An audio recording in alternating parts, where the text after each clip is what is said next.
Hello, everyone, and welcome to the final panel of MEE's annual Countering Terrorism Conference, U.S. CT Policy Charting a Path Forward. If you missed any of the sessions earlier today, you'll be able to watch the recordings at MEE's website shortly after the conclusion of this discussion. My name is Nancy Youssef, and I'm a national security correspondent for the Wall Street Journal, and I'll be moderating today's panel. As populist violence and the threat of far-right extremism rises in the US, terrorism has persisted and adapted globally. The Biden administration's counterterrorism policy is facing a set of challenging priorities. This panel will aim to assess the state of the current US CT policy to determine how the US can adapt to do more effectively amid a myriad of global geopolitical challenges. How is the United States best placed to confront the wide range of terrorism threats emanating from the Middle East, North Africa, and South Asia? How can the CT policy evolve to be more effective? And what challenges are likely to appear down the road? To discuss these questions, we have a great group of expert panelists. First, I'd like to introduce Tricia Bacon. Tricia, if you could raise your hand. Everyone, thank you. Tricia is an associate professor at American University and a former counterterrorism analyst with the U.S. Department of State. Next, we have Matthew Levitt. Matthew, would you wave? Wonderful. Is the director of the Jeanette and Eli Reinhardt Program of Counterterrorism Intelligence at the Washington Institute for Near East Policy. He is a former Deputy Assistant Secretary for Intelligence and Analyst with the U.S. Department of the Treasury. Lastly, we have Douglas London. Douglas is a non-resident scholar at MEE and an adjunct senior professor at Georgetown University. He's also a retired 34-year veteran of the CIA's clandestine service and the author of the forthcoming book, The Recruiter: Spying and the Lost Art of American Intelligence. To submit your questions, please use the Zoom Q&A feature, which you'll find at on your Zoom screens. For those calling in by phone or watching our panel on the live stream, you can ask a question by emailing events@mei.edu. If you have any technical issues, please email that same email, events@mei.edu. Feel free to ask a question anytime throughout the panel. I will be looking for a list of those questions and we'll factor them in as many as possible into the discussion. And we'll also have some time at the end to take your questions. And with that, let's get started. I wanted to kind of start broadly, and I'll open this to all of our panelists. I was thinking, because we're at this sort of inflection point in terms of counterterrorism policy, it seemed like one place to start when we talk about going forward is, what is the one lesson from where you sit that has been gleaned from Iraq or Afghanistan or Syria that you think has an applicability going forward? And what kind of threat do you think that sort of lesson would be applied towards? I'm going to be random and say, Douglas, I'll start with you just to get us going. I'm usually associated with randomness, so that's fine. I believe the big lesson that we should look at going in the 20 years that we're now in past 9/11 is the need for greater balance in how we approach counterterrorism. U.S. policy has been preemptive, generally, to try to reach out and disrupt threats before they can approach us at home. But I think we gained a fondness for some of the tools and let the tools start dictating the strategy. In order to really address counterterrorism, you need a more holistic, not to use buzzwords, approach, but like all politics is local, terrorism starts local, where there are conditions that sort of inculcate and cultivate a sense of victimization, a sense of hate, and a demonization of one's enemies. And by relying strictly on maintaining a campaign approach to having momentum against potential threats, you're losing a lot of insight, one, from a perspective of intelligence. We're not actually understanding and learning to inform our decision-making on how to mitigate the threat and how to derail the momentum of that. And we're neglecting a lot of the grievances and issues that give rise to terrorism in the first place. So I'd like to see us sort of step back and try to see, how do we now integrate all of our tools of power? How do we relate that with a greater engagement of partners? And how do we look at terrorism both locally from the conditions that breed it, treating it as such, but also in terms of how it relates to greater geopolitical issues and great power rivalries and such. So I think really balance, integration of tools and integration of partnerships and into our overall strategies and policies in foreign affairs. Tricia?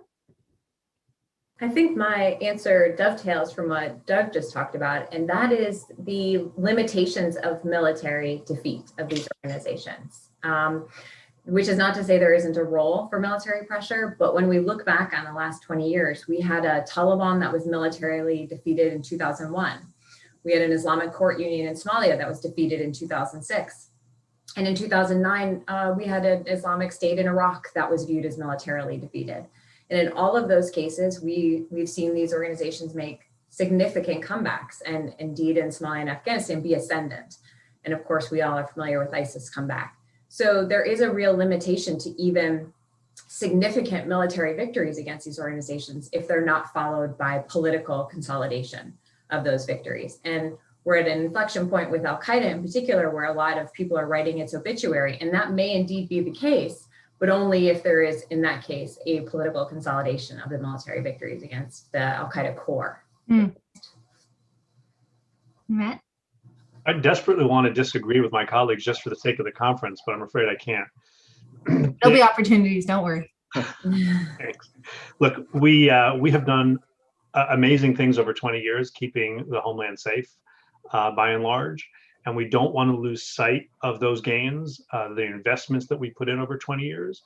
But I think we're finally coming around to the understanding that we cannot capture and kill or find, fix, and finish our way out of a terrorism problem that has local roots. And if you really want to get ahead of the problem, we're going to have to start investing significantly in our non-military and non-kinetic toolkit.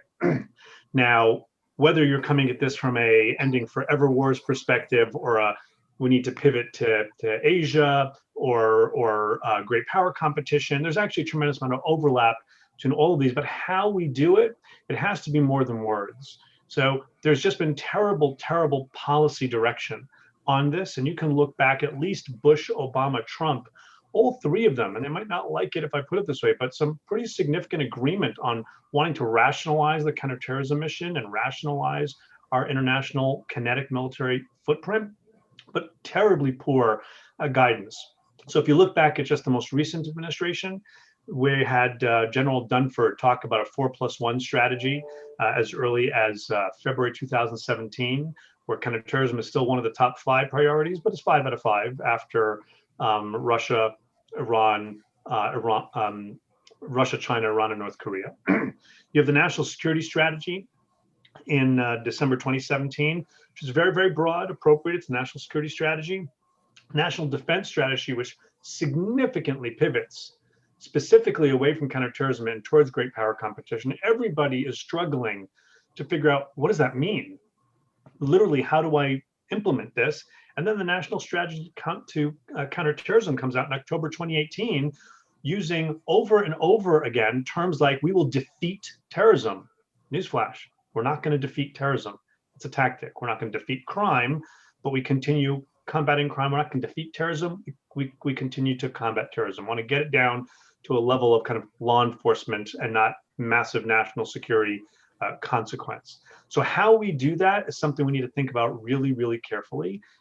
And ultimately, it's going to have some really in the weeds ramifications in terms of things like budgeting. Much of our counterterrorism budget has been grafted onto the military kinetic component.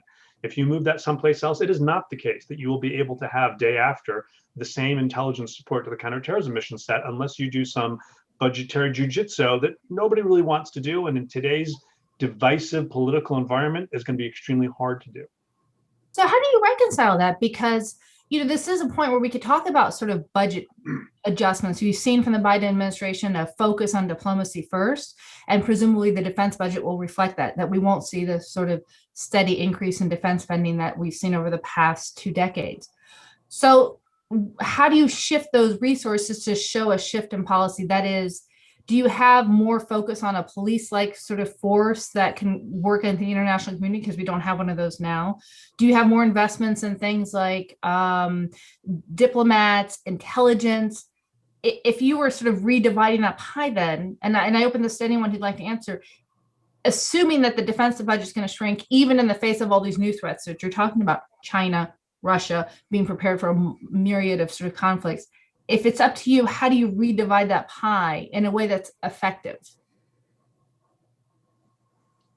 I'll jump in if I might. Great. So complex issue, obviously, and it's not going to have a lot of popular answers. If we're looking at it in terms of the focus on terrorism, that means if we're saying, okay, we need to address the conditions of terrorism, that's a lot of soft power. So that's, variously diplomacy, financing, maybe kind of a small scale Marshall Plan of sort to sort of address the scorched earth and the failed states from which a lot of terrorism grows. It requires enabling partnerships so that the United States doesn't have to be the world's police force, even when it's in our interest to send troops and such like that to try to preempt and impede by having good partnerships on the ground where terrorism is an issue and extremist groups are growing.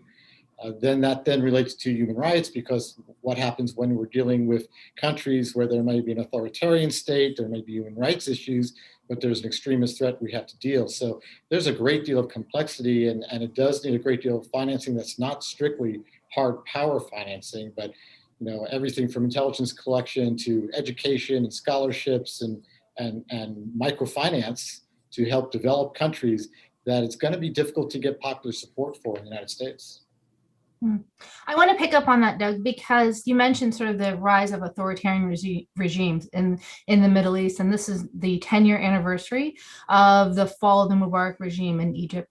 And I think it's sort of a case study in terms of where we are in terms of fighting counterterrorism and the regimes that have risen up, because in Egypt, where before there was sort of some room for opposition, the Sisi regime has completely squashed that.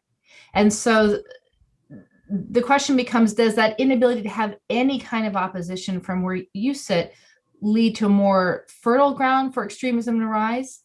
And if it doesn't, why not? What is it about it that makes it effective at squashing those kinds of threats? Tricia, I wonder if we could start with you. I would just jump back to your previous point, and then I'll segue to what you just asked, which is to say that maybe I'm reflecting the bias of my background, but I would say that the State Department has been, comparative to the Department of Defense, really denied a lot of the budget support that it's needed since 2001, and especially the last 4 years. I think the State Department is going to need an extensive rebuilding after the Trump administration years, and in order to enter this new phase also needs that kind of additional budgetary support. But to get to your most recent question, there's a reason that Egypt has been such a critical piece of the jihadist movement for decades. And part of it is the environment there. And to some degree, that's produced threats in Egypt. Of course, we're all very familiar with the history of violence and terrorism in Egypt. And then, of course, it's exported it as well when the conditions were too unmanageable in Egypt. And those have been key figures in the broader movement as a consequence. So I think that it's hard to deny that kind of regime feeds into jihadist extremism, in particular in the Middle East. That is, the Sisi regime kind of creates more ground for it. Yes. Okay. I'm curious, does anyone disagree or have a different point on that? I would agree, but I would say, again, to be able to maintain the gains we've had, we're going to have to keep up some type of a military posture. We'd like it to move from a US-led, partner-enabled posture to one that is, whenever possible, partner-led and US-enabled. And so that will require some military capacity building, but it has to be some. We tend to do almost all military capacity building, and what we need is a significant investment in civilian counterterrorism capacity building. Tricia knows well, State Department, for example, has the Counterterrorism Partnerships Fund, which has done incredible things, actually got some increased investment under the Trump administration and needs significantly more. But I think the other thing we need to take into account when we're thinking about the areas where we need to invest, if we really want to get ahead of the curve in this problem, we're going to need to start thinking beyond just through a counterterrorism lens, and more, I would encourage, towards a global fragility lens. And the Global Fragility Act and the interagency report that was just released a few weeks ago, I think is a really positive step in this direction, where you start trying to understand the ways in which governance, authoritarianism, lack of human rights, lack of respect of rule of law directly impact the type of conditions that drive the problem set that, if not dealt with at this level, we end up having to deal with as a counterterrorism, and in the extreme, a kinetic military response. So it's hard to convince donors, Congress, to give money to a problem set that is not a critical problem right now. But if you don't do it, it could be one tomorrow. What they hear is tomorrow. Right. They don't hear, as the Global Fragility Act, the new report lays out, you could spend money today, save billions with a B, in what you would have to spend tomorrow. It's very difficult to get people to spend money today on something that is not yet a critical threat. And I would just add to that, one could argue that some of these regimes benefit from having the possibility of those threats there for whatever interest, if it's to say, this is why we need to do a crackdown. So then even if you have those governance programs in place, how do you then incentivize a government to embrace them and see that having that threat there as a way, for example, to hold on to power actually is to your disadvantage in the long term? I would say, having found myself in the position of engaging foreign partners from such regimes, you're sort of damned if you do and damned if you don't. Yeah. It's a lot easier to say why it's hard than practical solutions. So there's a mutual need on their side and our side for at least intelligence and some sense of stability. And we do have, particularly the intelligence community, there are ground rules for what we can and can't do with a country based on its human rights records. Certain equipment that we simply can't give them because we know it could be used against their own people, or even intelligence cooperation at all if we see them taking on extrajudicial killings and such. But it's not black and white that you just say, okay, well, we're leaving. We're not going to talk to you at all, because then you lose all influence, all ability to kind of encourage them to take a path with incentives as well as consequences. And you're also taking a chance that by limiting communication, by limiting openings, not just for the government itself, but for civil society, you're pushing against the possibility that there will be a growth. There will be a growth in democratic institutions. There will be travel and education, greater access to the internet and such like that, which will put natural organic pressures on the government to start making adjustments. So it's really hard to do, and it's much easier for me to tell you why it will be challenging, but it has to start incrementally, and it has to start with a sense of consistency. We just can't say, okay, we're here today, we're gone tomorrow, we're back today because you've done one thing right.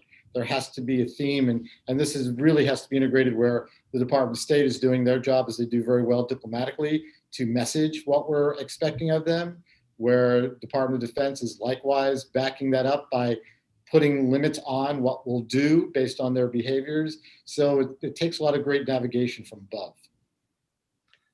I'm so glad you said that, because I think one point that you made that sort of spoke to me was the need for sort of nuance in this conversation. It occurs to me that when we're talking about extremist groups, there are those with different agendas. I think of someplace like Syria, where there are terrorist groups that have very localized agendas. They're not talking about sort of creating a caliphate or some broader threat to the United States. And so when we're thinking about groups like those, should we think of those as threats to the United States as well, even when they express a very sort of localized sort of agenda?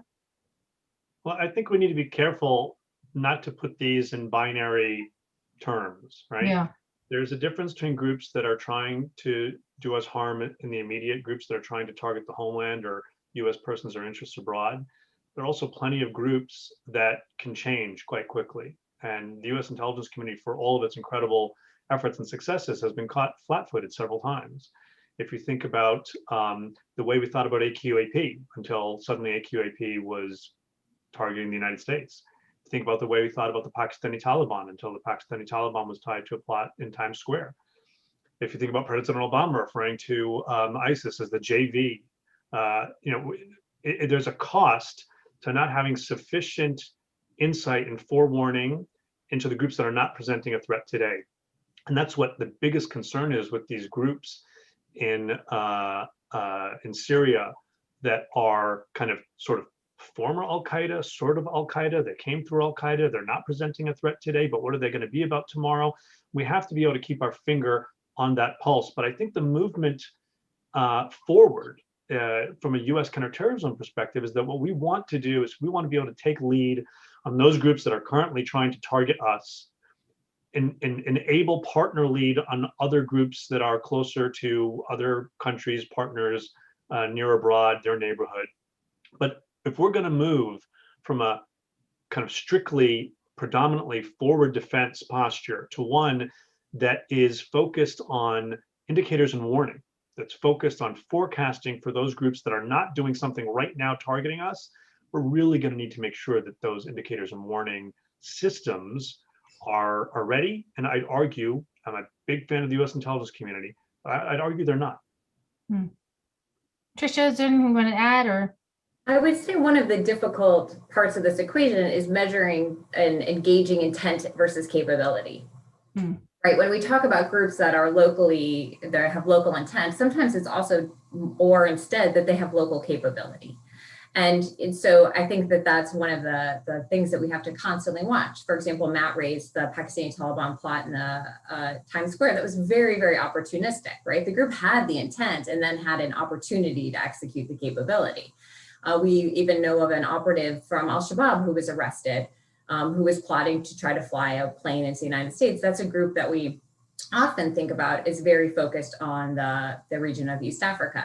So gauging intent and capability both simultaneously is one of the tricks of this. And so sometimes it can seem that a group has only local intent, and it's simply because they have only local capability at the time.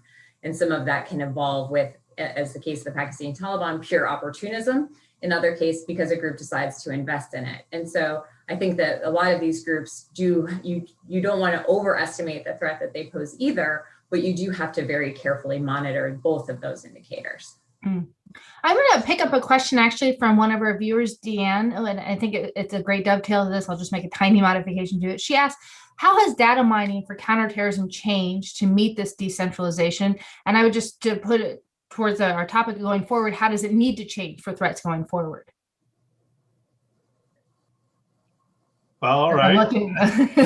we're all looking at Doug, but I'll go first because I just finished a report on a lot of what we're talking about, and I have one section on this. And this is after I've been out of the intelligence community for a while, but after speaking to people who are in it right now and who are thinking through this issue of, if we move away from forward defense to indicators and warning, what does it mean for us? And one of the things they are concerned about is the fact that we are woefully behind in a much needed modernization and innovation effort, in particular when it comes to artificial intelligence and machine learning. So we need to be able to do things faster, better. When something happens, the way the United States typically responds is to put more people on the problem and to collect more information. But what we really need is to be able to do better on synthesizing, storing, accessing, synthesizing, making sense of, connecting dots between the incredible amount of information we already have. We want to make sure we're going to be able to continue to have the sources of information we want, even after we redeploy from certain areas. That will affect human collection. It can affect the type of ISR and overhead, but that's a separate issue. We desperately need upfront investment of a significant amount of money, I would say, in technological innovation within the intelligence community. So, by the way, it seems like that would be an opportunity. It's all the more urgent now with cyber, with financing through cyber. Yes, it's a different aspect of the problem set, and I'm not sure that it all the way follows through. There are ways to follow cyber, both in classified and in kind of open source. There's some great organizations out there, Chain Analysis, others that are doing some great work in that regard. In fact, contrary to conventional wisdom, which sometimes thinks that if you work through cyber, you're hidden. There's a trail that you can follow, and there are things they can do to make that more difficult. But it's a slightly different problem set. This is looking at all the different types of information from whatever types of source they come from. However, we then digitize them. How well placed are we to be able to make sense of that in a timely fashion? And we need a lot of investment. So I would jump in and I totally agree with Matt. I've seen this play out a lot of times. The issues are obviously resources, money. Do you want to spend your money on upgrading your computer networks and hiring data scientists, or do you want to buy more Hellfire missiles kind of thing? That's often a debate. And then prioritization and organization. So if the CT strategy is focused more on hard power, that data is being searched out for find, fix, finish, as opposed to intelligence analysis and understanding and dynamics. So you do have that competition of resources and what looks sexy when you go to Congress and you want to spend money. And Congress is usually very generous with the IC on, things that get good metrics. But coming up with metrics off data, other than the amount of data you look at, is a little more squishy to make your point of what value this is adding to your work, how this adds to your understanding of the problem, as opposed to just simply identifying a threat by putting the dots together and such like that, because it's much more, again, nuanced and delicate. But I think overall, if we can start from the premise that our ability to take massive amounts of data that we're getting, to, as Matt said, be able to use artificial intelligence to be faster, and also address responsibility, because one of the greatest fears for an IC leader is having had the information that would have told us something, but not processed it fast enough to come to the conclusion that, oh my gosh, something's going to happen. So folks are a little concerned about that and protecting themselves as well, quite frankly. It's interesting that we're having this conversation at a time when the Biden administration, outside of JCPOA, has signaled that it kind of wants to move away from the Middle East, that it wants to focus more on domestic issues. And I'm curious then, at least in the short term, where do you see that? How do you see that changing the U.S. approach to these problems? Because what your guys are spelling out is something that involves a lot of investment and nuance and a willingness to sort of differentiate between immediate threats, imminent threats, and sort of being able to bring to people's attention something that might not be a threat in the immediate, but if not addressed, will become a major threat. Tricia, I wonder if you could help us understand how we think about the Biden administration's approach as we talk about the future of counterterrorism. I think that it's undoubtedly there will be less focus on the Middle East, if not only because so much of that focus will have to be domestic for this administration. Having said that, the Obama administration wanted to pivot away from the Middle East and wanted to make this Asia pivot, and then Syria happened. And there are very few counterterrorism officials or analysts who at the time when the war started in Syria could have predicted the scope of which that would have taken on, the number of foreign fighters who were mobilized, how dramatically the Islamic State would have come back. So some of the ability to shift away from the Middle East depends on events on the ground that the US may not have a lot of control or influence over or may not anticipate. So I think that there can be the objective to shift some of those resources and attention, but it will depend on events on the ground, especially because counterterrorism can be something of a wild card. It is the event that you don't anticipate that can really change the calculus dramatically. So I think that there undoubtedly, given the pandemic and the concerns at home, there will be a decrease in focus on the Middle East. But the degree to which there will be this pivot that we've heard about from multiple administrations will depend more on events on the ground than perhaps the administration would wish. Let's talk about events on the ground, because, and this will be a kind of a basic question, so I hope you'll forgive me. Right after the inauguration, there was a double suicide bombing in Baghdad that killed at least 34 people and was attributed to ISIS. And you mentioned, Tricia, events on the ground. From your perspective, are we premature when we say ISIS is dead? When you think about the sort of next year to 5 in terms of ISIS's aspirations, how do you see that? And where do things like these attacks that we're seeing, where does that tell us in terms of where things are going? It is definitely premature to say that ISIS is dead, and I would hate to think that we would repeat the mistakes of the past on that score. There's nothing inevitable about an ISIS resurgence, but it is certainly, there are a number of conditions that ISIS was able to exploit in its last comeback that are still very much relevant and are still very much live. So I think it is, while I agree with the need to right-size counterterrorism and to prioritize it differently within the national security priorities, that can lead to sort of some haste in downplaying what remains of the jihadist extremist threat.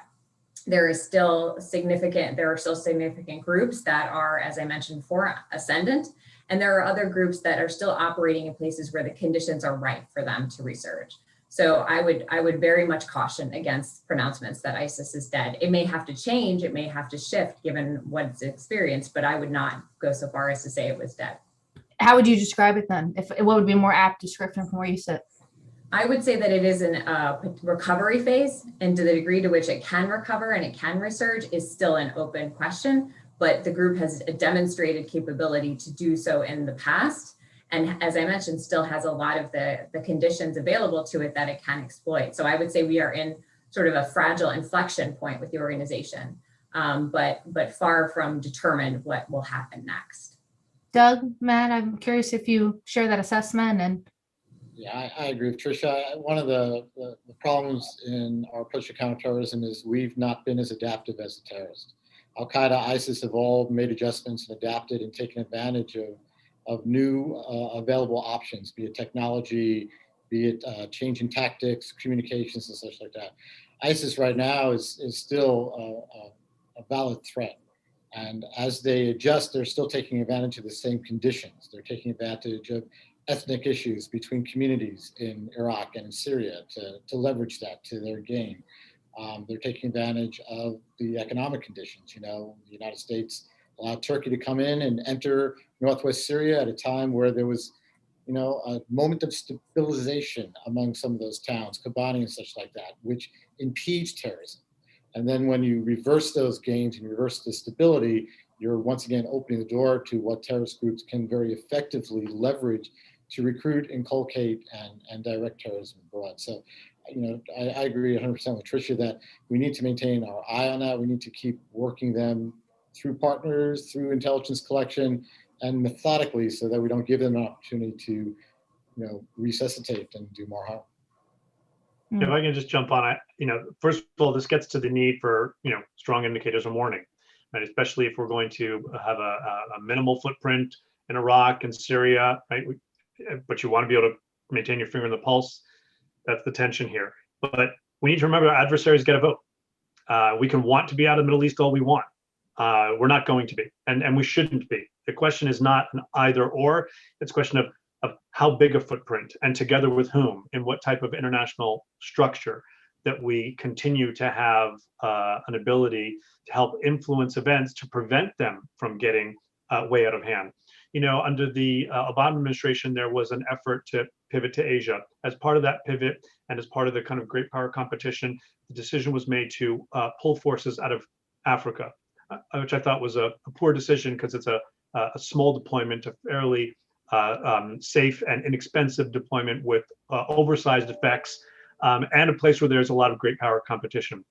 In the end, Benghazi happened, and there was what some people in the US military refer to as the 360-degree pivot. In the end, more forces than had been there before were deployed to Africa after Benghazi, and there was no effective pivot to Asia. So it has to be more than just, this is what we want to do. We have to think through our deployments, think through our strategy, such that we'll be able to do what we want without kind of ignoring the status on the ground. And I think the most significant mindset change we need here is one that doesn't think in kind of post-Cold War terms, in terms of victory and defeat, this kind of binary way of thinking. We need to be engaged in a variety of activities that are going to put us in a realistically where we are, which is a period that's kind of short of war, but short of peace, using military and lots of other efforts to compete with our adversaries, to disrupt counterterrorism, to deter aggression, and hopefully buy us the time through some of this investment in civilian counterterrorism, through investment more broadly in terms of global fragility prevention, to actually try and get ahead of the problem set. This is not going to be a victory or defeat situation, which is what the last national strategy for counterterrorism describes it as. We will defeat our enemies. I want to go back to Iraq, or at least stay there, because, you know, we talked earlier about authoritarian states where there's such a tight control, but in places like Iraq and Lebanon, it's a problem of failed states. And in the case of Iraq, militias controlling this area versus that area.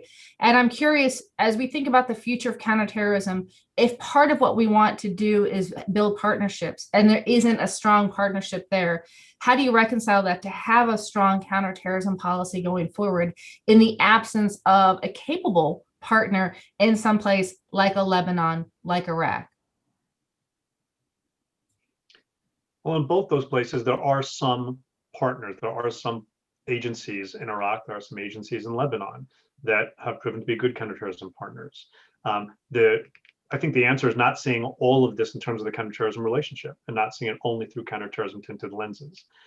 So there's a lot to be said for trying to do things and put pressure in a way to help guide a country in a particular direction.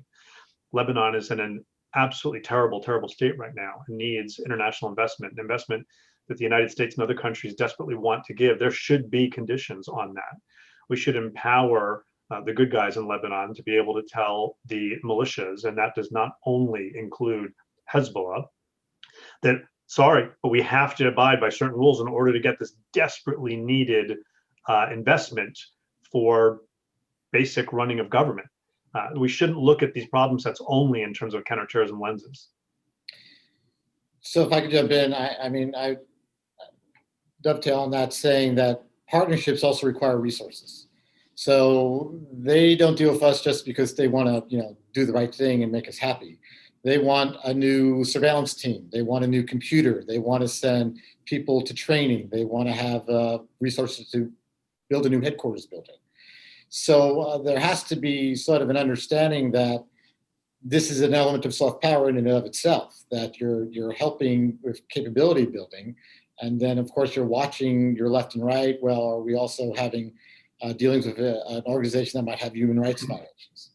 And in the broader picture of, and again, touching off Matt's very, very good point, we can't speak in terms of this black and white victory or loss and such like that. But to do that effectively, to represent the United States effectively, you need the buy-in of the American people as well for the blood and treasure that we're investing. And that needs, leaders across the government and in the White House and in Congress to accept that they're not going to get the perfect metrics to go to the American people and go, see, we're winning. Sometimes it's very hard to measure victory, particularly in the short term, but allowing states to fail is only going to increase the terrorist threat to Americans here and ourselves and our partners abroad. So I think it's a leadership issue as well, and an understanding of this balance, as Matt and Tricia are saying, and integrating what we're doing in a very thoughtful way of soft power and hard power when it's necessary, and empowering our partners to do things where we'd like them to take the lead. It's holistic, isn't it? And it's just something we give a lot of lip service to in the government. I've been hearing it for years, but we're not as good at in practice. Let me ask you, what would be that compelling argument in the absence of metrics, particularly in an environment where we have threats like coronavirus, where arguably the American public is tired of hearing about counterterrorism efforts, that where there were metrics, it was still ambiguous, and it's not clear what the results are in places like Iraq and particularly Afghanistan. Is there a cogent argument that you can make to the American public? Here's why, even though you can't see the results today, and even though one can't give you clear metrics, this is worth investing. Is it an argument that you're getting for a minimal investment, you're potentially preventing something catastrophic? Is that the argument that one would make to kind of get that across the threshold? So I pursued a career in espionage as opposed to politics because I don't quite have that gift. I know it when I see it, like the Supreme Court justice said about pornography, but if I'm trying to convince oversight committees in the White House to give me money for certain things that won't have metrics, it's challenging.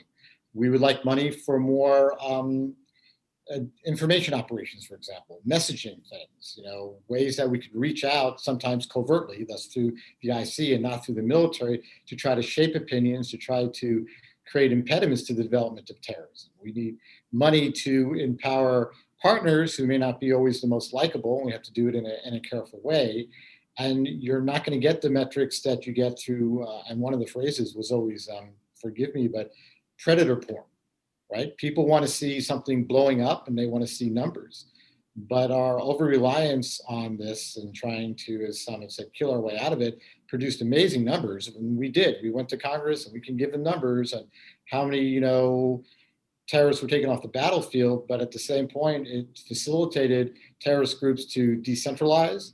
It facilitated groups to grow without our notice. I think one of the issues that allowed ISIS to sort of sneak up on us is because we were so busy looking elsewhere and less focused on intelligence collection and more focused on preempting threats by taking people off the battlefield. All these things are very complementary.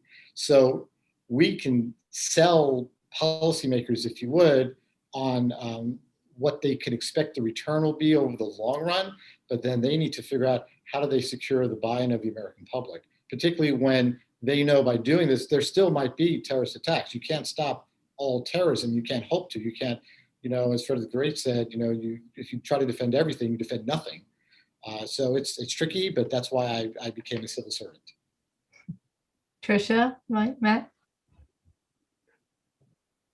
I don't doubt at all the points that Doug made. I think some of the efforts, though, this gets back to a point Matt made earlier, are not exclusive to counterterrorism, and some of the same capacity building and some of the same partnerships are going to be important in the great power politics competition as well. So I think that part of it is maybe not just framing it as a counterterrorism issue, because it probably never really was. That was just why we were doing it. So I think part of it is a broader national security imperative that is not just about counterterrorism and just about the past 20 years, but about the national security path going forward. General Nagata was on one of the earlier panels, and I remember him talking about this several times. We're talking about significant investment, but nothing along the lines of the kind of investment we've been doing into the military. Produce a fewer intercontinental ballistic missiles, and I can finance a significant amount of what we're talking about. The problem is that terrorism is inherently political and it's emotional. We can be rational about these conversations in a situation like this, at a period of relative calm, but God forbid something happens, even something small, and it becomes a very, very emotional conversation. The United States, here in the United States, we have learned to live with school shootings and the like, but somehow terrorism really affects the psyche in a very, very different way. And because this is a budget issue, it's an inherently political issue for the Hill. That's going to take political leadership. Political leadership is difficult at a time when we don't have a whole lot of national unity, at a time of very, very steep partisanship, at a time when people don't want to take political risks. And there are risks to saying, look, we're going to pull back from a forward defense posture. So, I spend time talking to people on the Hill saying, look, you cannot say out of one corner of your mouth, you want to end forever wars and it's too expensive, we've got to invest in COVID. And on the other hand, not be willing to assume some of those risks and tell the public and talk about resilience and stop talking about defeating terrorism. You can't have it both ways. But right now, people want to. When you guys were talking about Lebanon, one thing that kind of popped in my head is the explosion there happened August 4th. And the allies couldn't agree on how to support that country on something not terrorism related, a tragic accident. And so I wonder, how do you get allies on board? Because I found myself sort of thinking about Libya. I was in Libya during their uprising. And so much of Europe was motivated not by sort of countering terrorism so much as stopping migration issues. That is, the agenda of our allies, their own sort of domestic politics, their own governance issues come into the discussion. How much does this need to be an allied effort, and how do you create a unity of message given all the disparate interests and the fact that we've seen so far, even on something that most would agree needs to happen, help for Lebanon post-explosion, there's been some difficulty making that happen? The simple answer is with difficulty. Not all of the Lebanon issue is a terrorism issue, but there is a terrorism component to it. I'm not saying Hezbollah was behind the explosion. This was something else.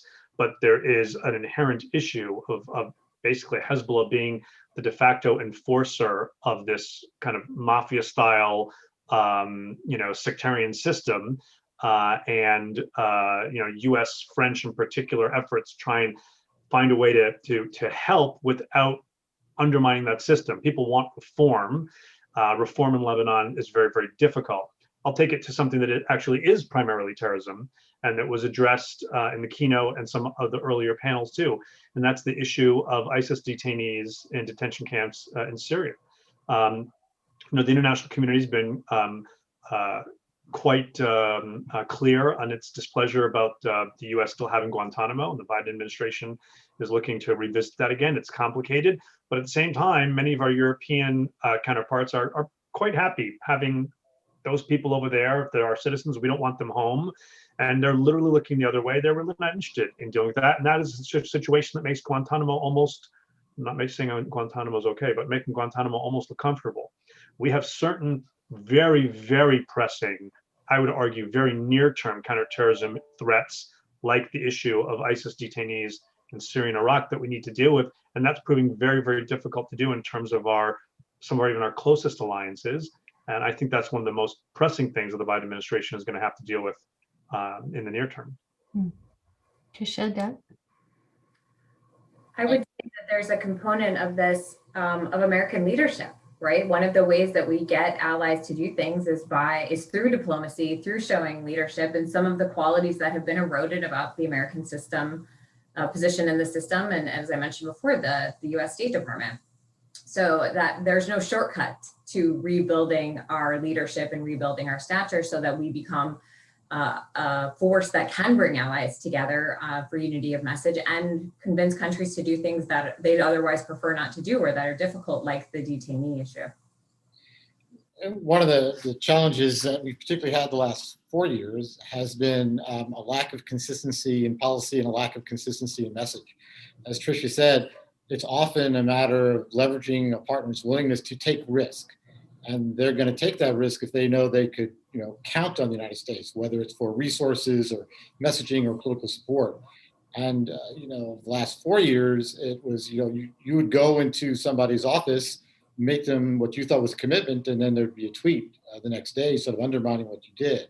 I think we will see a much different approach with the Biden administration, but it doesn't mean that these partners are going to forget overnight. And are they going to be so willing, overnight to say, okay, of course we can trust the United States again. We can trust they're going to live up to whatever they make in terms of commitments of blood and treasure and such like that. That's going to take some reassurance. I think the Biden administration has brought in a lot of folks that are well known across the international community to help hedge against that, but that's going to take confidence building as well over time. I can't underscore that enough. If you want to work by, with, and through people, you got to demonstrate that you're a credible partner, and someone's not going to wake up in the morning and find out that you want to leave. I don't think it's a compelling argument to say, well, wait, ultimately the US didn't really fully leave Syria. I was in Europe sitting with counterterrorism officials in a European country, one of our closest allies. They had people on the ground in Syria. They were there because they were able to kind of come on top of the foundation of the US presence there in terms of transportation, logistics, and a whole bunch of other safety issues. And they said, listen, we can still meet with you, but we got to shorten our meeting because we have people who are deployed off base, and the president just tweeted that you're out of Syria, and we got to make sure they're safe.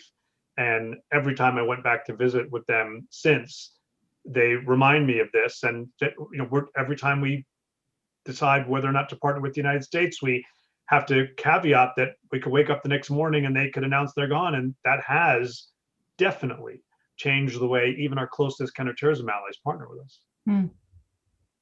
That's such an important point, because I think we forget that these are people on the ground, that there are real world implications in terms of not just policy, but lives at stake. And as you point out, in a place like Syria, where there are so few troops and they're so interdependent on each other, the allies, that the decisions that are made out of here can really have an immediate impact on people in harm's way right now. So I'm so glad you mentioned that and spelled out the implications of that, not only just to that moment, but going forward. I wanted to encourage everyone to submit your questions because we're going to be getting to them shortly. I wanted to end our part of the conversation on Afghanistan. It seemed like an appropriate sort of current events issue that sort of allows us to tackle a lot of these issues as we think about going forward.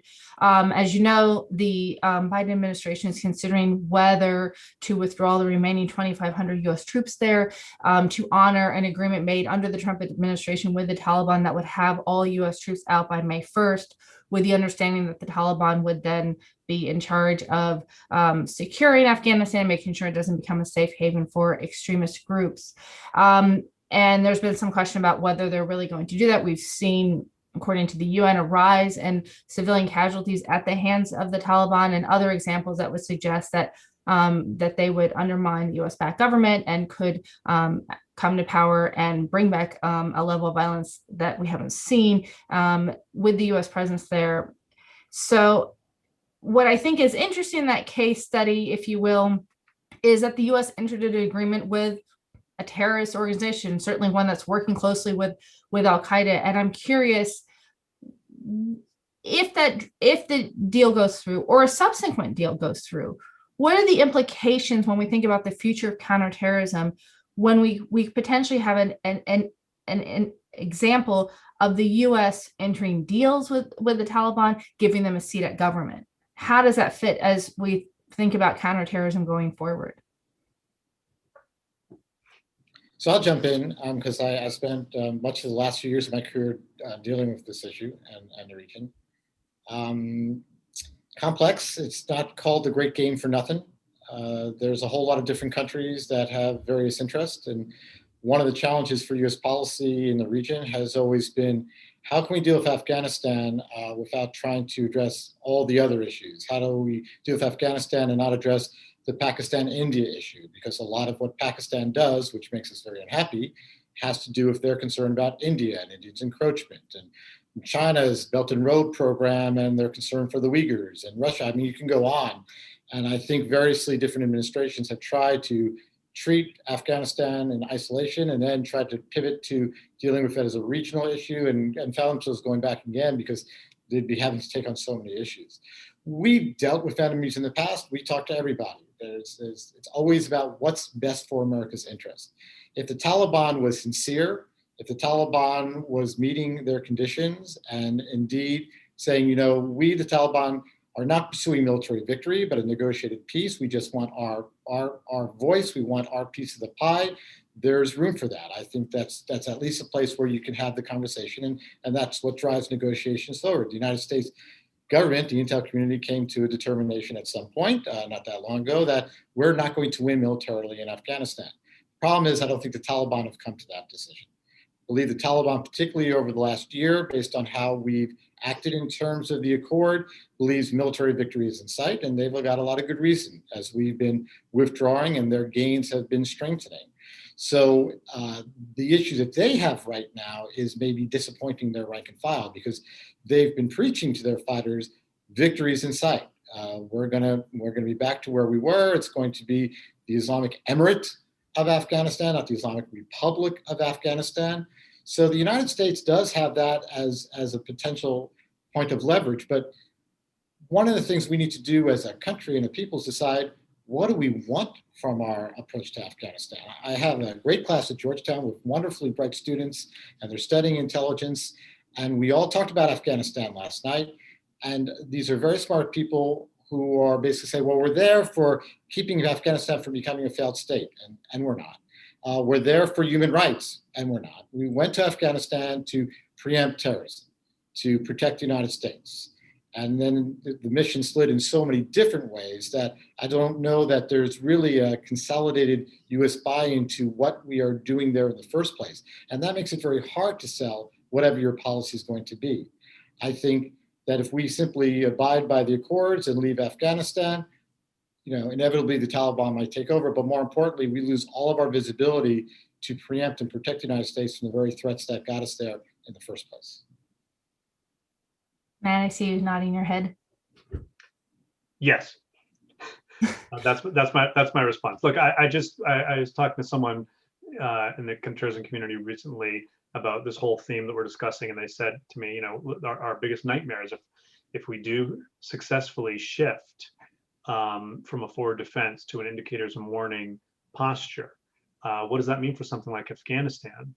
What if, God forbid, there is an attack, successful or even not so successful, spectacular or smaller, but that's linked back to Afghanistan?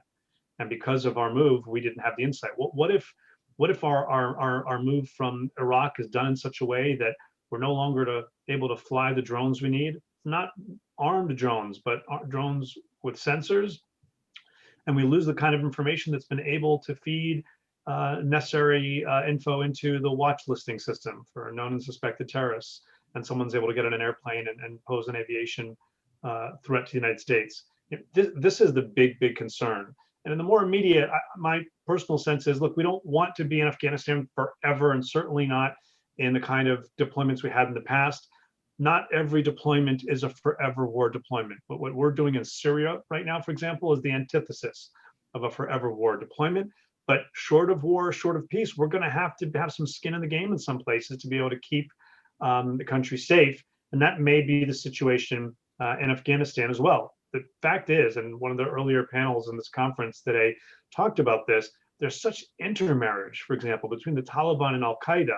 It's kind of complicated to just kind of take the Taliban at their word, even if there weren't ongoing Taliban attacks going on throughout this negotiation process, which there very much are, at saying, yeah, we're going to contain Al-Qaeda. It's more likely that Al-Qaeda gets some new type of safe haven, and then what type of position are we in to make sure that it doesn't become what it once was again?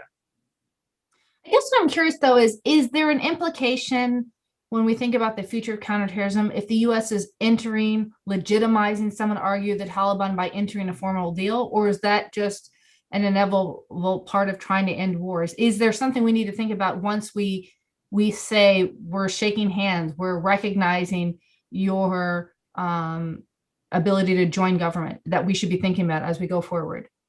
So there's been this sort of jihadist exceptionalism that we have thought about in terms of talking to these organizations until the Taliban. Of course you talk to these organizations. We talked to the IRA, the British government talked to the IRA, the Colombian government talked to FARC. That is part of, as Doug said, you talk to your enemies. It doesn't mean you come to a successful negotiation, but you talk to them, you negotiate with them. And the winners and the losers of that is in how the negotiations are handled, not whether or not you negotiate with them.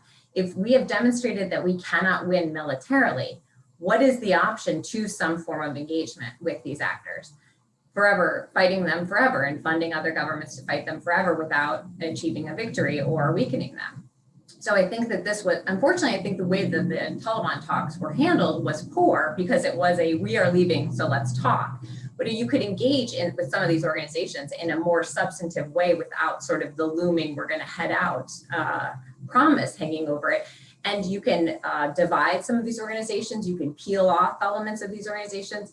So it's unfortunate that you have to talk to them, as it is unfortunate you have to talk to any of your adversaries, but that is part of conflict resolution. And the idea that jihadists were somehow so exceptional that you couldn't talk to them has proven to be a futile approach. If we would have talked to the Taliban 10 years ago, we would have been in a better negotiating position than we were when this deal was struck. So I think it is so distasteful to the counterterrorism community. And I agree, and I was slow in coming to this too, but of course you have to talk to your adversaries, and that doesn't mean you'll succeed at coming to a negotiated settlement, but it's becoming apparent that we cannot sidestep this any longer.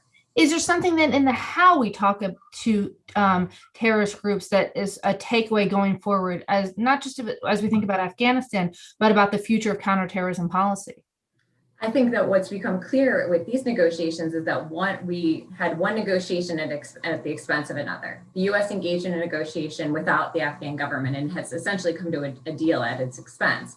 So the ideal is that you have negotiations that are more encompassing from the outset, right? That you don't, we have criticized governments for coming to these sort of deals with militant groups that essentially secure one component's interest while leaving out other components' interests. So I think a part of it is to not sort of slice and dice in that kind of way, but try to approach this in a more comprehensive way. Mm. Negotiations about leverage. You give up your leverage before going in, it's not going to be a very easy negotiation. And Trump's way of doing business on the issues of these deployments was, I don't want to be here. You know what? It's your problem. I'll get off the phone with President Erdogan. You know what? It's your problem. I'm out of Syria. Bye-bye. And maybe that works in real estate, or maybe it doesn't, but it doesn't work in international relations when it comes to international security issues that will have ultimately, and maybe not in so distant future, repercussions for U.S. Homeland Security. Hmm. Well, I want to go ahead and take questions from the audience. I can tell you have a very smart audience because the questions are really interesting. I wish I asked some of them myself, and they're really thoughtful, so I'm excited to get to them. I'm going to start with one from Jack Vandervoort, and he says, regarding terrorist groups, which are proxies for states, for like Iran, for example, how would the U.S. be able to pull out of the Middle East while that threat stays? Which I think is interesting. We haven't talked a lot about terrorist groups as proxies of states. I love that question. And I do too. I think of it as one of the key areas, one of the most obvious areas where counterterrorism and interstate competition overlap. And this is one of the reasons why I think we have to stop having this binary victory or defeat perspective.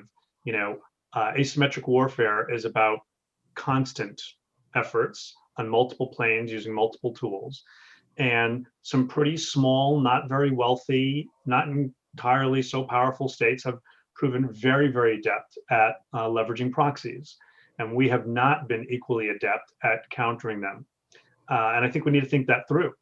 Certainly when it comes, for example, to the Shia militias that are deployed by and one way or another beholden to, and there is a spectrum, they're not all the same.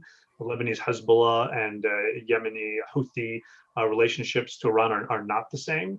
But when we think about that, that needs to be part of both a near power competition conversation and a counterterrorism competition conversation. And I think there's natural overlap there. It's why it can't be all or nothing. We're in the region or we're out of the region. How should we be in the region? Where should we be in the region? How many bases? What type of a posture? President Trump once said, we can get out and it's fine. We can just go back in. Oh, that's not the case. If you entirely pull out, you can't just go back in. You've lost the infrastructure, you've lost the alliances, you've lost your credibility, but you can pull out at certain levels and go back and forth. And we can have conversations about what type of quick reaction forces we need and what type of ongoing intelligence collection on the ground or in the air. And those are conversations we need to have, but we're going to have a presence and we're going to have skin in the game. I can't remember which of my colleagues said it a minute ago, but when we lead, others follow. And in order to get others to pony up, we need to have some skin in the game. Tricia, Doug. My reaction to this was to sort of think about it through what we were just talking about, which is Afghanistan. And of course, the proxy component of that is that the Pakistanis supported the Taliban. And frankly, it really panned out. They were able to be part of the negotiated settlement. Taliban is, of course, ascendant. I mean, the reality is that some of these proxy relationships are really paying off for the states that are sponsoring these groups.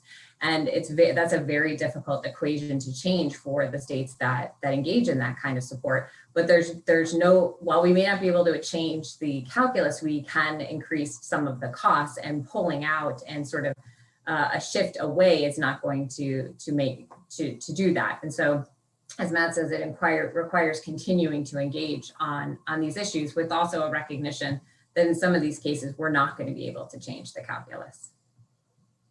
Doug, was there anything you wanted to add?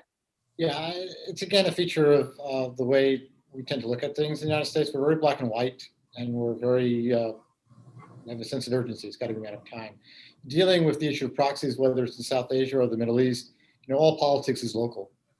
Sort of smart policy and covert activity aimed at eroding the popular support for these groups locally will weaken them and make them more flexible. And then in parallel, as Matt was saying and Tricia was saying, dealing with the great power competition aspect of it will also have an influence and effect, one of perhaps creating a greater wedge between the state sponsor and the proxy, but also making it more costly for either.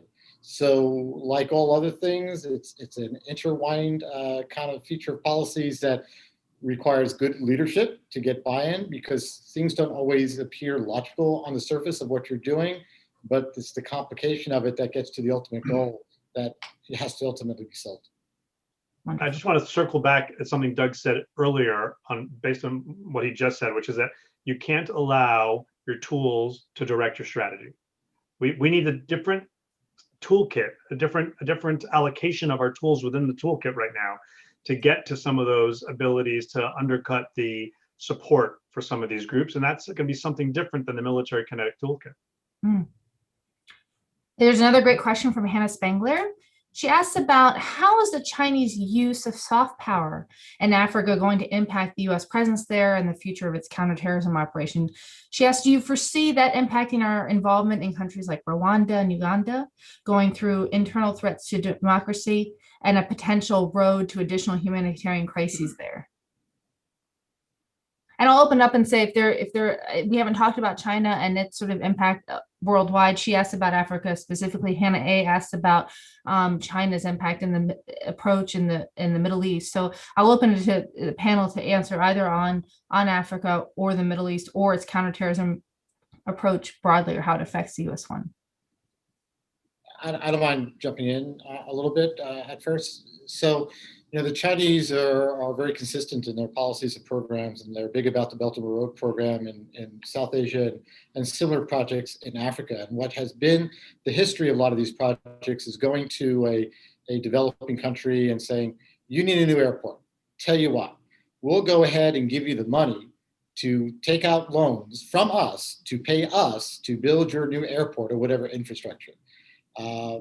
There's some corruption involved in all that, where they're paying off folks in these governments and these leaderships to make it happen. And then when the local government can't pay back the Chinese just appropriate it and take it over. So in a lot of these countries that we see, I think there's a reality sense of what they're getting into with the Chinese in terms of what they're buying, what they're selling, but there's often a great temptation financially for them personally sometimes. With the influence, though, I've yet to see it really translate into the Chinese have greater sway over certain security issues, particularly counter-terrorist issues. Maybe more relevant in South Asia, where the Chinese are very focused on the Uyghurs and focused on the Uyghurs in Afghanistan. I mean, they share a border, and that's been an issue for them. But in Africa, particularly, their goals have largely been very much financial, and at least in my recent experiences, haven't really hurt U.S. interests to advance our own security interests, as long as it's separate from a money and economic interest. But it does underscore why engaging in counterterrorism cooperation with countries that might not be the most important to us, and that may not have the biggest threats, have other types of benefits.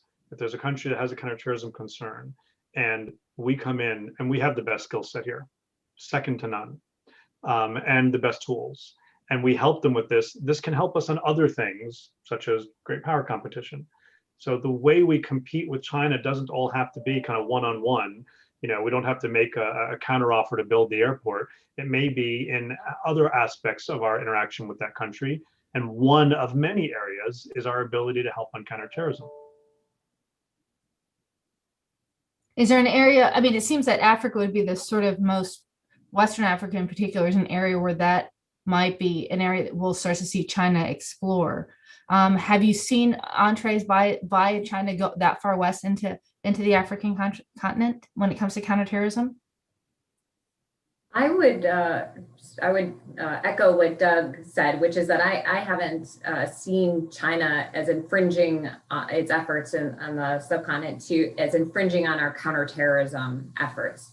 There are these other sort of unwieldy deals or unwise investments that African countries have been engaging in with China, but I haven't seen that in some way undermining our counterterrorism mission or our counterterrorism engagement. I think concerns about China will probably expand the U.S. aperture when it comes to Africa. We've been focused on countries where terrorism has been a more acute threat, and there will be other countries, I think, that will become a greater priority to the United States because of the China competition. But thus far, I have not seen China's investment in Africa being something that has inhibited our counterterrorism efforts or our counterterrorism cooperation. I want to piggyback on that, because there's a great question from Greg, who asked, are there any countries, for example, Lebanon, where the U.S. might be able to achieve conflict transformation rather than conflict resolution? Is there anything that comes to mind where we can sort of think about it and turn it on its head a little bit? Yeah, I think in general, we should be thinking this way of transformation, management. I think we have to stop thinking in this binary way, where it's always about, are we going to win or are we going to lose? What's the exit strategy? Those are important questions, but they're not always the most pertinent questions. And so when it comes to something like Lebanon or Iraq, there are a bunch of other nearer term questions we need to be asking ourselves about managing and transforming the reality that is today before we can have a serious conversation about defeating our adversaries. Doug? I think you have to be careful in scoping what you want to accomplish and how you're going about doing it. Some of these issues we're dealing with countries where the problems go back a long, long time and are sewn into very deeply into society. So are you aiming really from an American perspective to inject some degree of stability, some way to degrade the threat of violence? I think that's really what your goals are. And that has implications across security, counterterrorism, but also economy. I mean, it's better for us, the United States, to see everybody doing well, because that eliminates a lot of the conditions that breeds terrorism and breeds extremism and allows for more communications. I think Matt continues to talk about the need to avoid this binary approach to things, and we're so often guilty about that, and trying to deal with a combination of here are the realities, the practicalities, and there's a long history here that we have to recognize. So we can't just fix everything, as Matt and Tricia are saying, but finding sort of, if not consensus, a forward path that's mutually beneficial for all the parties. I wanted to pick up another great question from our audience, and this is from Solomon, and he points out that there is no consensus. We touched on this earlier about counterterrorism within European countries, and we also talked about U.S. leadership as sort of shaping that. What efforts have we seen that the Biden administration is going to take to build up a common consensus in the international community about combating terrorism? Is the focus so much in sort of rebuilding alliances that has to come first, do you think, before we can start to have a conversation with European allies and partners? I guess, look, at a certain level, we actually have really, really good consensus on what is terrorism, on the things that we have consensus about. And when it comes to the military kinetic component, we're clear. No one's arguing, for example, that we need to use a significant military kinetic component when it comes to Lebanese Hezbollah, right? That's an area where there's disagreement between the US and Europe, but it's a disagreement on how to use other tools, whether it's designations, financial tools, etc. And that's an ongoing conversation. And I'd argue there's been actually a lot of movement there with the UK and Germany and other countries designating, with the president of France on a visit to Lebanon, making much harsher statements than he's ever before. How we deal at a kind of counterterrorism policy level with some of the groups that are not presenting threats to our homelands on a regular basis, like the Al-Qaedas and ISIS, that's where some of the debate happens. But look, you have NATO significantly pledging to increase its contingent to Iraq. We have cooperation on Afghanistan. There's been some pretty good cooperation on Syria. If anything, the United States has been kind of the loose cog there. It's not perfect, but the question is, how do you rack and stack the terrorist threats? They're not all the same. And we have to be able, I would argue, to deal with the ISISs and Al-Qaedas, even as we're dealing with the Hezbollahs and Hamases and others. And I'd argue it's in the latter set where we tend to have policy disagreements, not on the big ISIS ones where the big question is, how do we deal with this militarily? Tricia? I think this might get a little bit back to what we were talking about earlier, which is, I think there is a rebuilding of the alliances in the transatlantic relationship that has to happen. And I think part of what the Europeans are probably looking for from this administration is a clear signal on how it's going to handle a number of these issues.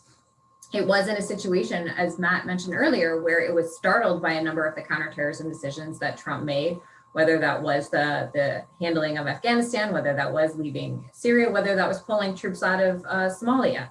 And so they weren't really consulted on a lot of these decisions, and they were often taken by surprise. And so part of what needs to be signaled is that we're back into a posture where we're going to consult with the Europeans and try to come to consensus on these big strategic decisions, and that they're not going to be taken by surprise. So I think part of it is, as you mentioned, a rebuilding of the relationships and sort of assurances that there will be that kind of handling of significant counterterrorism issues going forward.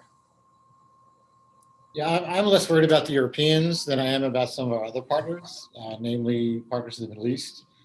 I think, as Matt and Trish said, we have had good history with the Europeans and ISIF in Afghanistan and the anti-ISIS coalition in Syria. That is, when we didn't sort of surprise them by, like pulling out after committing to do one thing or another. But look at Libya, where you have the Emiratis and the Turks on different sides, and the Russians with, the Emiratis, and they have a lot of resources and they have their own interests as well. Look at Yemen, obviously, with the Saudi coalition and such like that. So I think we have more consensus with the Europeans, and I think Tricia and Matt made the point that it's sometimes sort of policy matters or tactical issues, but we're all more or less in the same place as long as we can reestablish trust, which hopefully we'll do over time. But the wild card is going to be, Israel, Saudi Arabia, the United Arab Emirates, countries that make a difference, Turkey. in these areas where extremism is such a danger for us, how do we try to get them all online and we're all in the same place because our interests diverge in those countries? But if the U.S. sees Saudi Arabia as a key state, it seems that it is shifting its relationship with the Saudis in a pretty stark way between the Trump and Biden administration.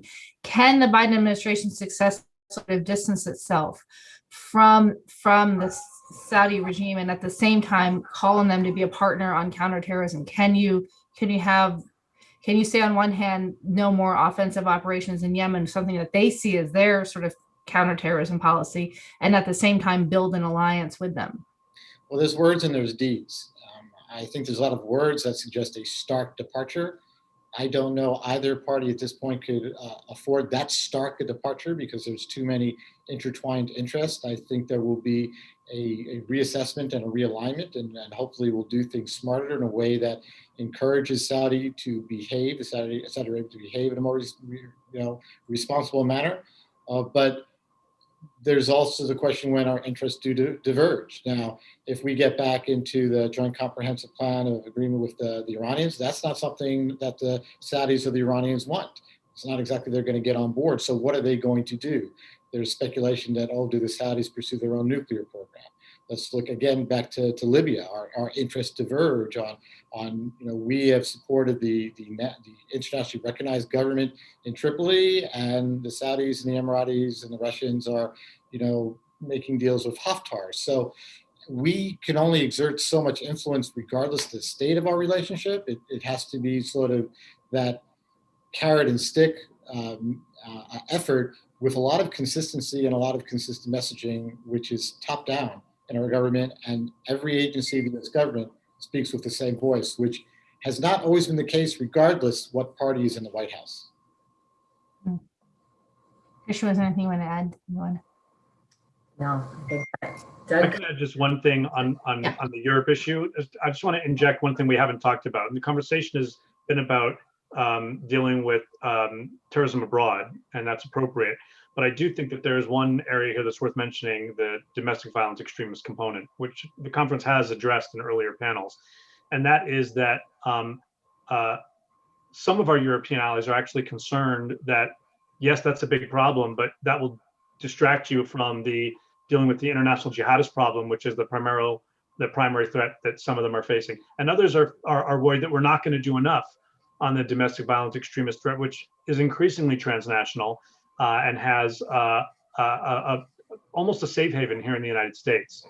I've compared the situation in the United States today to that in Saudi Arabia after 9/11. After 9/11, we pushed the Saudis very hard, and we said, we really don't care how socially, religiously, or legally uncomfortable it is for you. This is terrorism, just deal with it. And that's what some of our European allies in particular are saying to us today when we say, look, we recognize the domestic violence extremist threat here and the transnational nature of it, but it's socially and legally and even religiously, it's very, very complicated and uncomfortable. And they're telling us it's terrorism, we don't care. And there's a lot of right to that. And if we want to be able to build up that credibility with some of these key allies, this is going to be one, not all by any stretch of the imagination, but one component. We can't go asking others to step up and do more in counterterrorism elsewhere if we're not demonstrating that we're being equally serious about terrorism at home that has a transnational element that affects those allies. The way Susan, who must be the furthest question we received, because she's writing from Australia, the way she asked is the same. She asked the same question: was what is that relationship between Islamic terrorism, terrorism we've sort of been traditionally talking about, and the far right extremism and terrorism? Is there a symbiotic relationship? How do we address extremism in failed states in the Middle East, North Africa, while, as you point out, the Middle East and North Africa are seeing a rising threat within our own borders? Well, they're kind of strange bedfellows. Yeah. They, in a way, are aspiring to accomplish the same things. Sow division, create a sense of chaos at times. In the case of the far right here, indicate that the government's illegitimate. So they will, in a way, share tools and techniques because the far right and the white supremacists, They look at just some of the same websites and jihadist websites, and they can indeed replicate some of the tactics and techniques that they've used both across the board: recruitment, finance, communications, and actual tactics. So that's a real danger. They're not going to partner with one another because they're sort of antithetical with one another. When you have the anti-immigrant movement, which is so driven by xenophobia and such like that. But what they hope to accomplish is essentially the same. And there is that overlap. The last worldwide threat assessment we had in 2019 started speaking to this in very cautious terms so as not to provoke the White House, but talking a little bit more about the international links between ultranationalists, because the ultranationalists in Germany, the neo-Nazis and such like that, share a lot of the same goals and aspirations as white supremacists here in the United States. And in some of those cases, there is the danger of cross-pollination and maybe active cooperation. So, Matt makes a great point that we sort of have to look at our own house and make sure that we get ourselves in order, but take it in a serious way, because we've so often been confounded by our very appropriate focus on First Amendment rights and our ability to have free speech. But at what point is that divide between aspirational and expression of free speech to active plotting and planning with violence in mind? That's going to be a tough one for the American public. Can I just add something then, Tricia, if you could pick it up from there? It seems though also that the resources that the U.S. uses to tackle domestic terrorism are very different than the ones it uses to tackle international terrorism. And yet, at the same time, we're saying there are lessons that could be learned. But by design, process-wise, there's the FBI, there's a CIA. There's not an integration of those resources. And so is there an opportunity then for the U.S. to reconsider the structure in which it thinks about these threats, to merge lessons from overseas towards its approach towards domestic right-wing extremism? I think there's a couple components to this. One, I think these are two forms of extremism that can feed off of each other, though, as Doug points out, they're not likely to be ones that converge, which is to say that you can see the far right reacting to Islamic extremist attacks and vice versa. There can be a cycle because they do have agendas that are essentially at odds with one another, despite they have all these similar tactics and sort of worldviews. And so I think that one of the things we have to be aware of is that kind of possible cycle. I think there is a competition for resources. I mean, between with domestic terrorism and international terrorism, and we've seen some signaling from this administration that there will be a shift of some of those resources at home. And I do think that there are important lessons we can learn after 20 years of combating extremism. But as you point out, some of those won't work at home. That we don't have the authorities.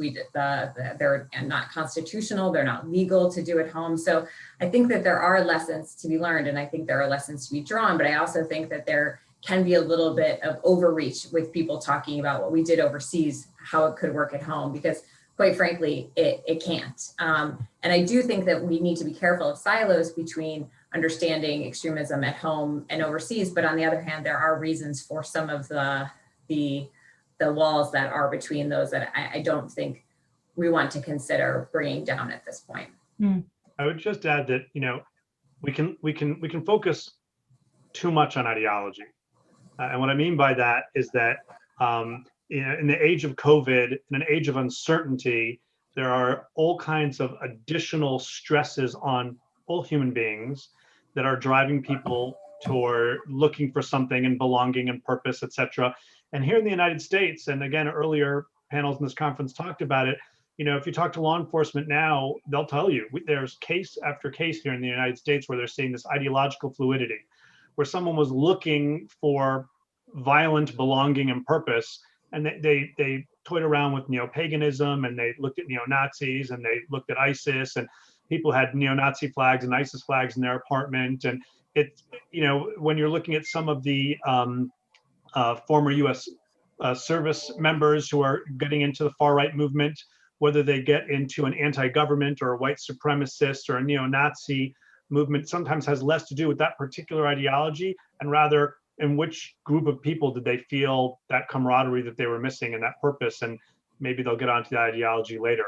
So one key area here to think about, and I think the tools actually are very similar in some ways here in the United States, it's the home turf we have more ability to affect things domestically, is dealing with those grievances. If we circle back to that global fragility, that investing money now to have the better effect and save money later, again, it's been very hard to convince lawmakers in this country to invest in these types of programs domestically, and we desperately need to. Can I jump in just with one more thought on that? Please. One of the places that we have a disadvantage over some of our European allies is we don't have a domestic intelligence service. We approach domestic terrorism as a law enforcement issue. It's about getting evidence to prosecute. The French, the British, they have dedicated domestic intelligence agencies. They don't arrest anybody. They work with law enforcement, but their job is to understand what's going on out there, to penetrate groups, to have complex human intelligence networks that could help us preempt and have insight into threats that are coming over the horizon. I think the FBI, which does a fantastic job, because they can't exercise authorities or resources unless they have something to prosecute, are not able to pursue all these cases. Most of the lone wolves in the United States had all come across law enforcement scope, each and every one of them. The Sarnoffs in Boston, I mean, even the Nashville bomber came across law enforcement, but they didn't have cause. They didn't have an assistant U.S. attorney saying, okay, you can go ahead and have a Pfizer on this person or keep looking. So I think we need to expand our thinking in terms of how we even address the threat of domestic terrorism in the United States. That is, if you're an FBI agent, once that case goes to court, you're done with that information. And what I hear you proposing is someplace that would sort of collect that and thread it and put those threats together in such a way to forecast, to predict, to think of national security in a different way. Both in terms of collecting the intelligence and indeed analyzing intelligence.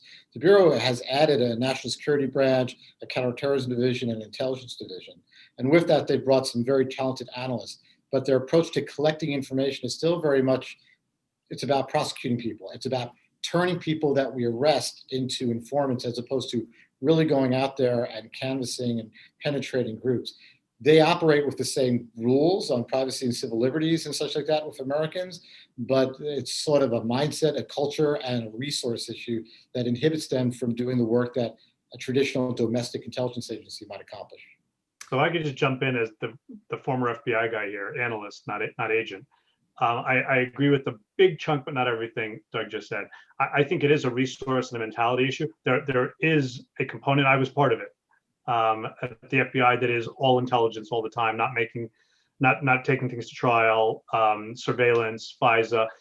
It is it's the run to the litter sometimes. It's the little sister. The Bureau as an entity is driven by cases. Career paths are largely driven by criminal cases. And over the past few years, that's begun to change, but it's not changing fast enough. So I would argue there is a actually fairly large component to the FBI that's not about taking a case to trial at all. Maybe eventually, but not at all. That's where I lived. But it's not big enough. It doesn't have enough resources. It can be done within U.S. domestic law and privacy and protections, but it's more complicated. We have a freer reign when we do things abroad. We just need to resource this a whole lot better. And Doug is right. There needs to be a culture shift within the Bureau. So is a culture shift enough, or does it require its own agency? Because as you say, it's endemic. It's part of the FBI. If you're being measured by convictions and bringing cases forward, can you take on such a big endeavor and within the agency, or does it require something separate outside of it? I personally think that as a country, we'll never get to a point where people are okay with the domestic intelligence service. And I think that the FBI can do this. It is the case, for example, that on the intel side, agents and analysts are no longer being reviewed for promotion based on what they've contributed to prosecutable cases. They have different sets of metrics now. It took a long time after 9/11, but that is the case. But I do think that you need that to be seen as a more prominent and respectful career within the Bureau. You need to build it so that it's not a meat grinder, and it tends to be. Counterterrorism and foreign counterintelligence is 25-hour days. And I think there's a culture shift that needs to happen. I think that's just all that we need, but it's also ultimately just more likely of what we'll be able to muster in this country. Yeah, I don't see it politically feasible to create an independent standalone domestic intel agency. We looked at it after 9/11. The 9/11 Commission recommended against it. Congress wanted it reviewed. Mueller fought it ferociously. But I think maybe to kind of cut it in the middle, we created a semi-autonomous agency underneath the purview of the FBI, and that might be a compromise for everybody. I love it. Problem solving.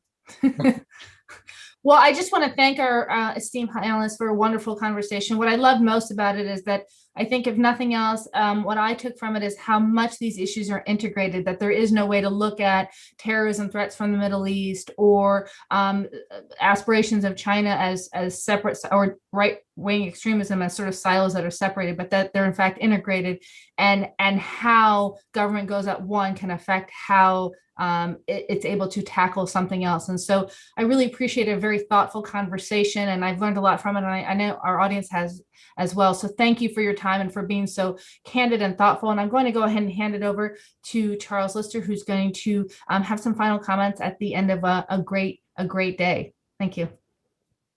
Nancy, thank you so much. Tricia, Matt, Doug, that was a fantastic panel. Thank you so much for all of your amazing comments.